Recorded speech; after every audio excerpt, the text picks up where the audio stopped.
மனுஷன் உன்னை தாழ்த்தலாம், மனுஷன் உன் ஆசீர்வாதத்துக்கு தடையா மாறலாம், மனுஷன் சில நேரத்தில் உனக்கு யமனா மாறலாம், மனுஷன் உன் வளர்ச்சி, உன் குடும்பம், உன் நன்மை, உன்னுடைய மேன்மையை குறித்து பார்த்து போராமை கொண்டு மந்திரத்தில் ஈடுபடலாம். அது உன்னை ஒன்னும் செய்யாது, ஒன்னும் பண்ணாது. நீ பயப்படாத. உலகத்தில் இருப்பவனிலும் உனக்குள்ள இருக்கிற இயேசு மிகவும் மிகவும் பெரியவர். அவர் சர்வ வல்லமுள்ள தேவன்.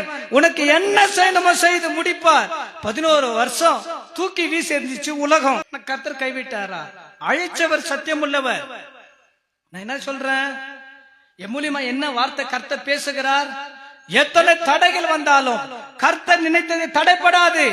எத்தனை தடைகள் வரட்டும், உபத்திரம் வரட்டும், வியாதி வரட்டும், பிரச்சனைகள் வரட்டும், கண்ணீர், அவமானம், நிந்த, பரியாசம், எத்தனை தடைகள் வரட்டும், கர்த்தருடைய வசனங்கள் உன் வாழ்க்கையில தாமதிப்பதில்லை, சகலமும் நிறைவேறும். கர்த்தர் கொடுக்க நினைக்கும் போது தடை செய்கிறவன் யார்?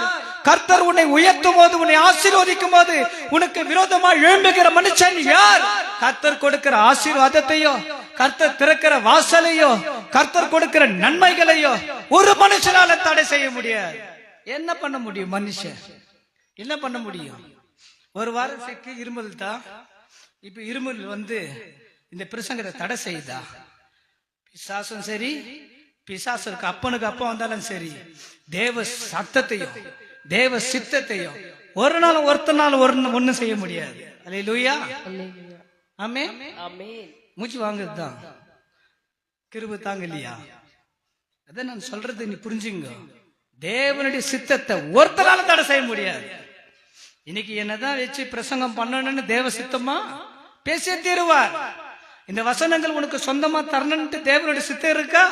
நிச்சயமா பேசிய தீருவார். இனி கர்த்தருடைய வார்த்தைகள், வாக்குத்தத்தங்கள் உன் வாழ்க்கையிலே, உன் குடும்பத்திலே தாமதிப்பதில்லை.